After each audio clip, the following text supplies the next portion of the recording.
तो hello student, आज हम कर रहे हैं वर्कशीट नंबर 16 जो 8th क्लास का वर्कशीट है, विज्ञान का वर्कशीट है। तो तो इसका फर्स्ट क्वेश्चन है, दो धातुओं के नाम लिखिए जिन्हें चाकू से काटा जा सकता है। आपको दो धातुओं के नाम लिखने हैं जिन्हें चाकू से काटा जा सकता है। तो नीचे आते हैं, तो ये देखिए, सोडियम, पोटेशियम और लेड को छोड़कर अधिकांश धातुएं कठोर होती है। मतलब कि सोडियम, पोटेशियम और लेड को चाकू से काटा जा सकता है। तो फर्स्ट क्वेश्चन का आंसर है सोडियम, पोटेशियम, या फिर आप लेड भी लिख सकते हैं। दो ही लिखने हैं आपको, तो कोई भी दो लिख सकते हैं आप। अब आते हैं सेकंड क्वेश्चन की तरफ। मंदिर की घंटियां धातु की क्यों बनाई जाती है? तो यहाँ पे हमसे पूछ रहा है मंदिर की घंटियां धातु से क्यों बनाई जाती है। तो ये देखिए, यहाँ पे लिखा हुआ है आंसर इसका, ये ध्वनिक होती है जिनकी वजह से घंटियां धातु की बनाई जाती है। तो सेकंड क्वेश्चन का आंसर तो ये है, ये ध्वनिक होती है जिसकी वजह से घंटियां धातु की बनाई जाती है। तो ये सेकंड क्वेश्चन का आंसर हो गया। अब थर्ड क्वेश्चन पे आते हैं।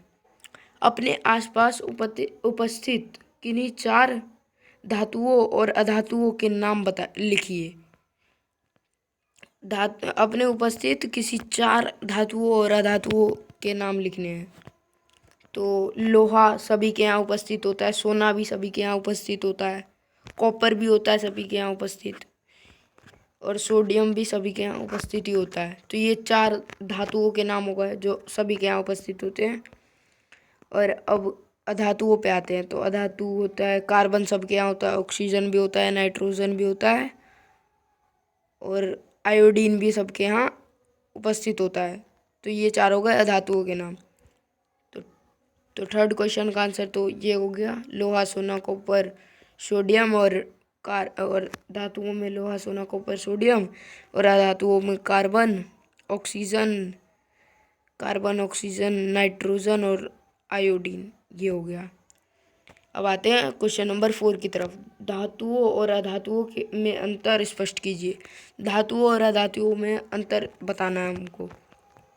तो देखिए, इसका आंसर आप ये लिख सकते हैं, धातु यह चमकीली या चमकदार होती है। धातु चमकीली और चमकदार होती है।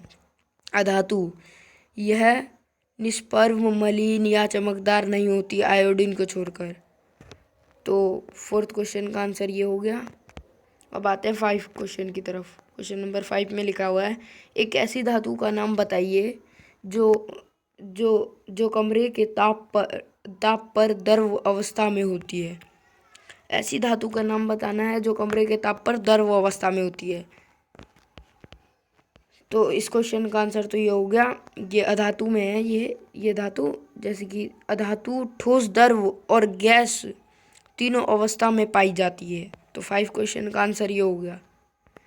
तो आपका वर्कशीट नंबर 16 आपका कंप्लीट हो गया। अगर वीडियो अच्छी लगी तो लाइक, शेयर एंड सब्सक्राइब कर दीजिएगा। तो मिलते हैं अगली वर्कशीट में, तब तक के लिए बाय बाय।